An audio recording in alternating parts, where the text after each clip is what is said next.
Hello and welcome to a new video. We are doing the series on CS Professional, and in this video you will learn everything about paper number 8, Multidisciplinary Case Studies. So the first question is, what is this subject about?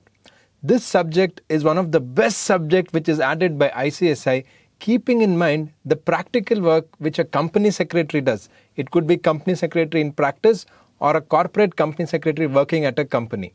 This subject will ensure that you are on par with lawyers and all the other professionals who are very good interpretation of law, and this subject is going to take ICSI and the CS Professional to international standards. Let's get the basics. This is paper number 8 and this is a practical subject. Don't think that this is a theory subject or a law subject, because what you're doing is actually applying everything which you learned in a practical sense, and that's what makes this subject really interesting and fascinating. Very quickly to tell, this subject is an open book exam, so you can carry any books for this exam.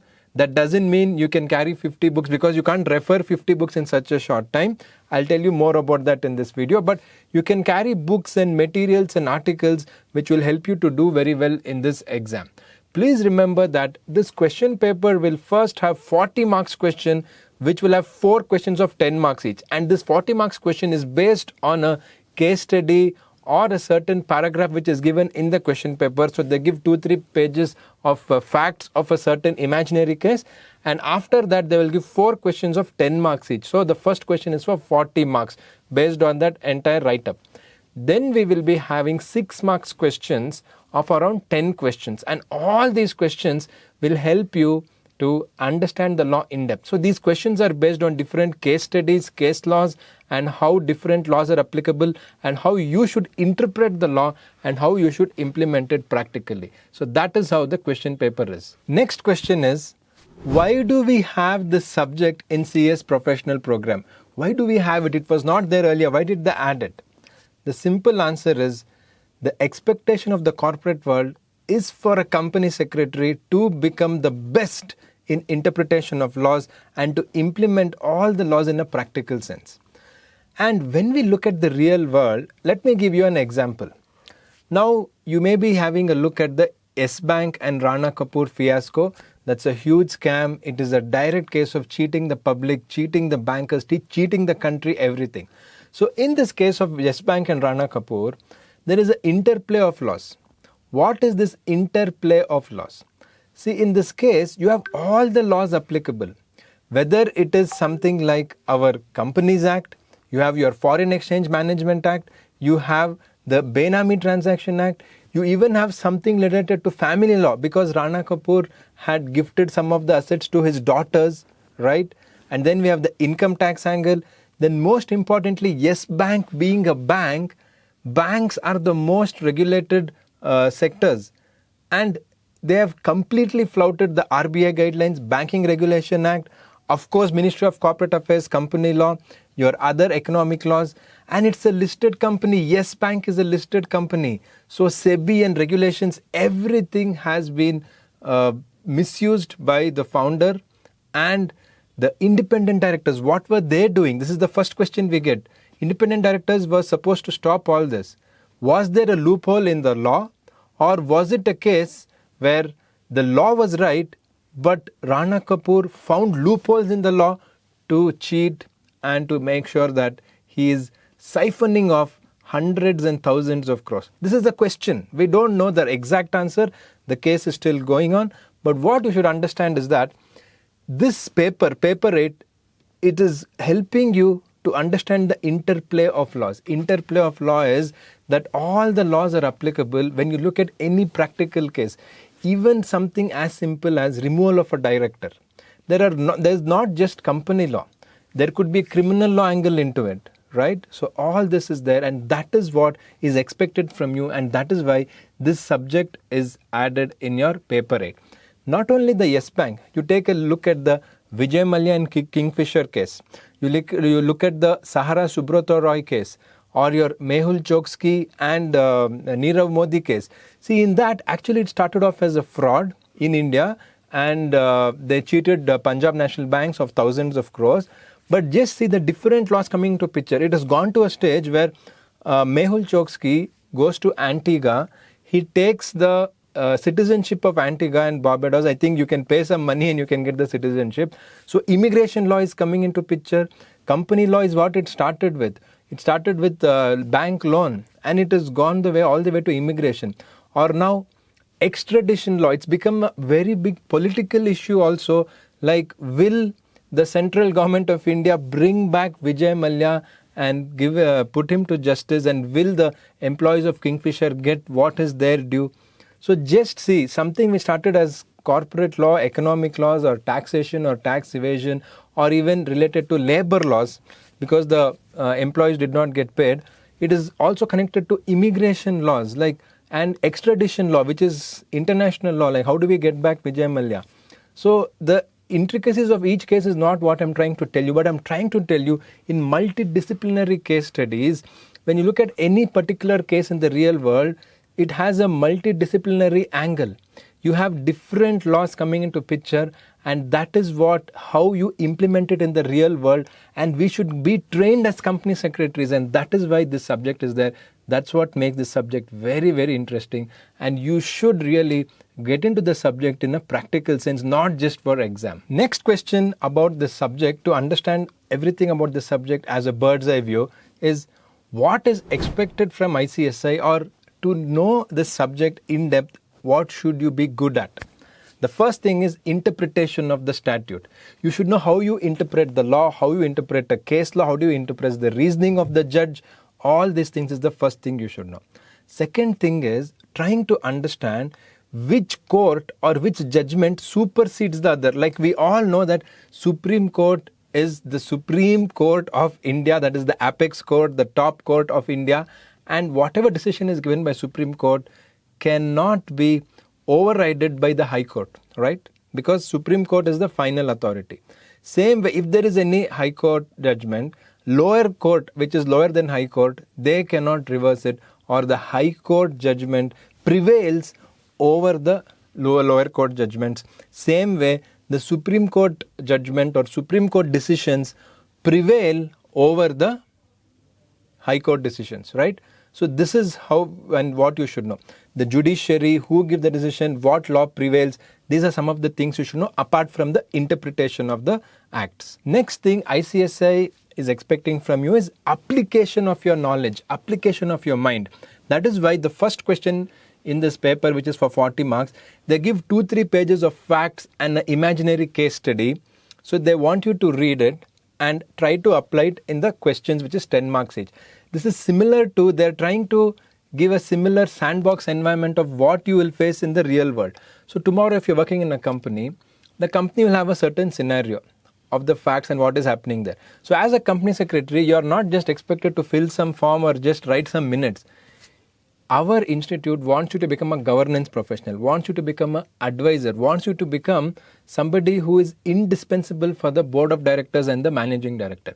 That is possible only if you get into advisory, strategy and application of law, where you can look at all the angles and then connect the different dots and be in an advisor or a strategic position.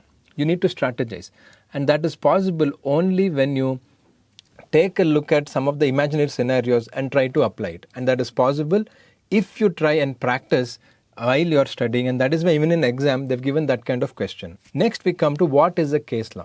Case law is a decision of a court. It could be Supreme Court, it could be High Court, it could be a tribunal like NCLT, and these decisions will interpret the law. We all know that we have the legislature, the executive and the judiciary, the three organs of the government. And when we look at the legislature, they formulate the laws. Let us say central laws, the parliament will form the laws. Then we have the executive which implements the laws. For example, the Ministry of Corporate Affairs implements and regulates companies through the Companies Act and the companies rules. Then we have the judiciary which interprets the law, or if there are any ambiguous provisions in law, it is interpreted by the judge. So a judge-made law is what we call case law, which the judiciary does. So in a case law, generally how is it divided? Because this whole book is about different case laws which you are studying. First is the name of the case. So the name of the case tells you the case is between this person and the other. For example, we have, let us say, New Horizon Limited. So New Horizon Limited is the petitioner and the respondent is the other party, let's say Government of India, Union of India. So this is the name of the case. Next is the citation. So citation, it will be something like AIR, All India Reporter, 1998, that is the year of the case. Then what case is it? SC means Supreme Court. And then the page number. So this way you can access the journal where this case law is published, what we call as reported case law. And you can go into the deep analysis if you want the judgment and all that. So that is called citation. You are not expected to write citation in exam. So don't worry, you should remember that. But you should know what is a citation.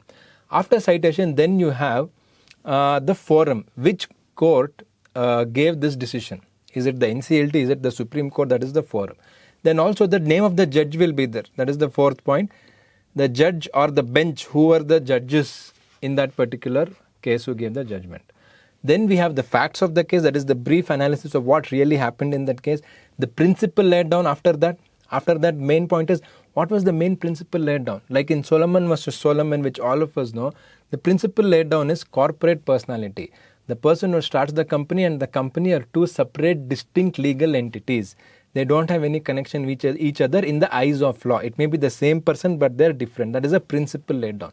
After principle laid down, we have the decision, judgment and reasoning. Decision, judgment and reasoning. Why that judgment was given? What is the reason for that judgment? What is the final decision given? For example, was the appeal allowed? Appeal was not allowed. Case was dismissed. So that is the decision. So this is the different parts of a case law. And if you know this, you'll easily understand this whole subject. Okay, so now let us go into the book and try to understand what is the syllabus given. I hope you understood the entire background, why we have it, what is the different angles in which we have to look at the law, and what is interpretation. Now let us go into the syllabus. Okay, see here in the syllabus, what they're telling is broadly there are 8 lessons. You'll say, what, only 8 lessons? But these are different case laws. So they've divided it depending on different aspects of law, different fields of law. As you can see, the first one is corporate laws including company law. Second is security laws. The third is FEMA and economic business legislations. So all your things which you studied in executive level, EBCL, like FEMA and all the Competition Act, those kind of things will be there. Then we Contract Act and stuff like that. Insolvency law, then separate section for Competition Act, competition law. Business strategy and management, very interesting. It is not just law. Company secretary is expected to also know a little bit of business and management, because end of the day you are in the board level and board is always thinking about the strategy, the business, the management, and then the law angle will come. Can we do it? Can we not do it? Things like that. Then we have the interpretation of the law, which is a very, very good part. Like how do we interpret law? How do we understand the rules, the regulations, what prevails over each other, what supersedes? All these things will come over here. Then the governance issues. Company secretary is touted as the governance professional, the person who upkeeps corporate governance, so governance issues. Then they have sample case studies and suggested solutions, which is very nice. You'll get to know a problem and how you should interpret and how you should analyze it from different angles. As I was telling you earlier, the interplay of law. So that is what you're going to get into. So this is the syllabus. You saw that even on the entire angle in which it is there. Now let us try to understand what is the sources of your study. What are the sources to study paper 8 multidisciplinary case studies? The first book obviously is your ICSA study material. That is really well drafted and it's a very nice piece of language which they have used. After that, make sure that you are referring the Chartered Secretary Journal of ICSI. Chartered Secretary Journal is available free on ICSI website. Just download these issues and go through the articles where you'll know the different analysis of case laws. And also in the same journal, you get different recent case laws on corporate law, Contract Act, IBC. So read these recent case laws. The maximum case laws you write in the subject, you will get maximum marks. It's as simple as that. Next source of study in this is you need to frequently read the Business Standard, Economic Times or any other business newspaper which you can get your hands on. This will help you in the current affairs relating to the different cases happening. I was telling you earlier in this video about Yes Bank and Rana Kapoor. That is something which is opening up every day as we speak, because Enforcement Directorate is quizzing Rana Kapoor and he's spilling the beans. He was telling all kinds of things, what he has misappropriated the funds, and there's a huge allegations by the government against him.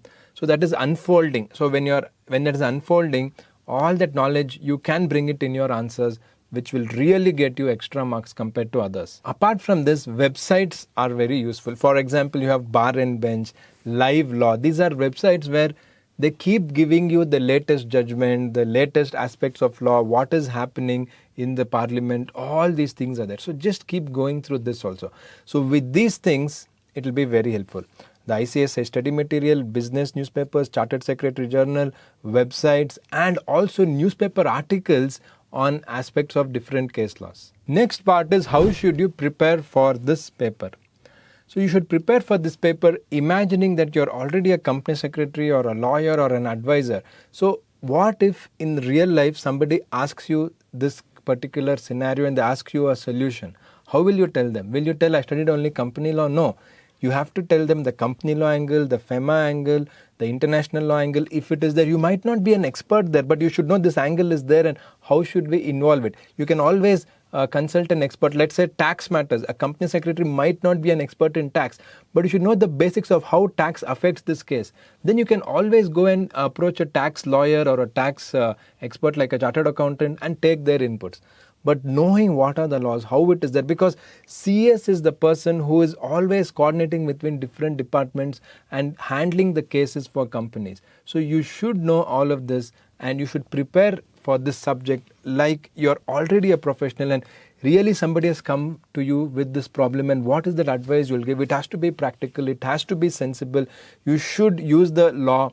You should make sure that you protect your client. That is your job. And of course, if you need any help relating to this, Ekcel Academy is there. You can get in touch with us. Our number is in the description below. We will definitely help you. Now let us come to the last part of the video where we discuss a small example of how you should write answers in this particular subject.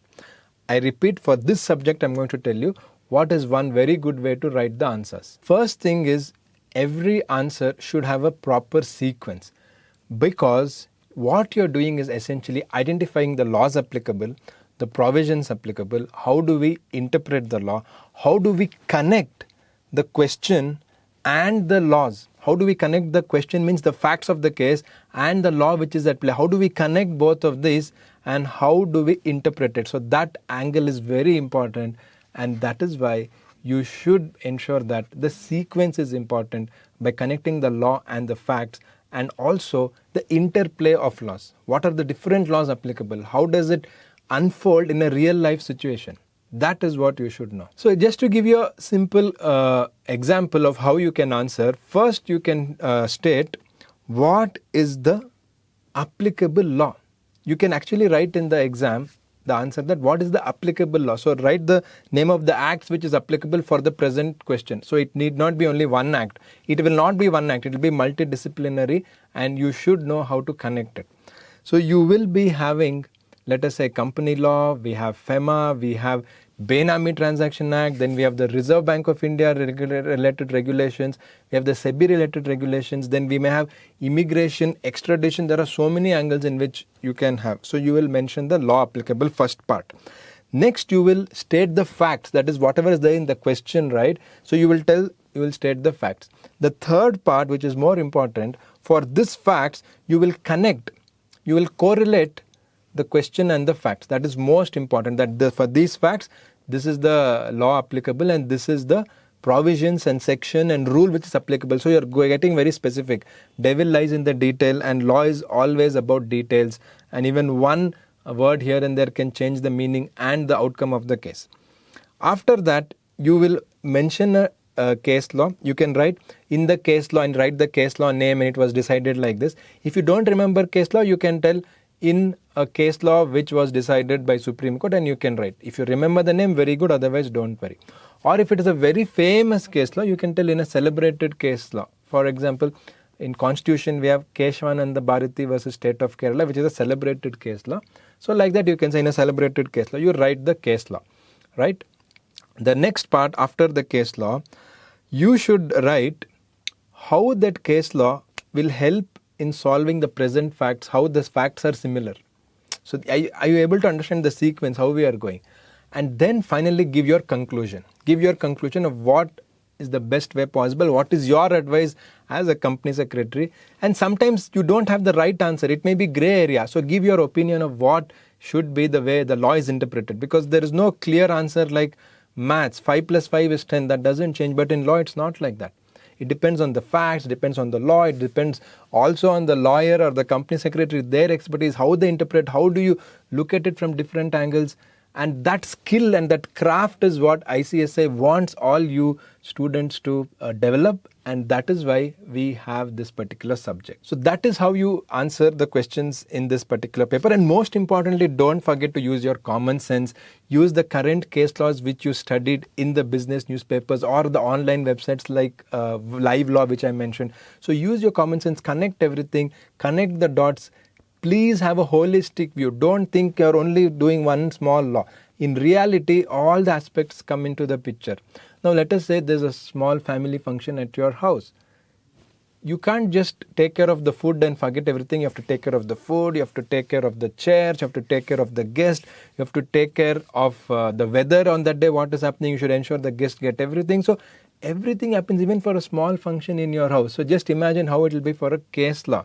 So all the angles is what you need to look at, interpret and implement. That is the one key point which you should take away from this video, that everything is connected in law and your job is to connect it, interpret it and understand what is supreme, whether it is the law, whether it is which law, which court, what supersedes each other. Like in Companies Act, we have MOA is superior to AOA.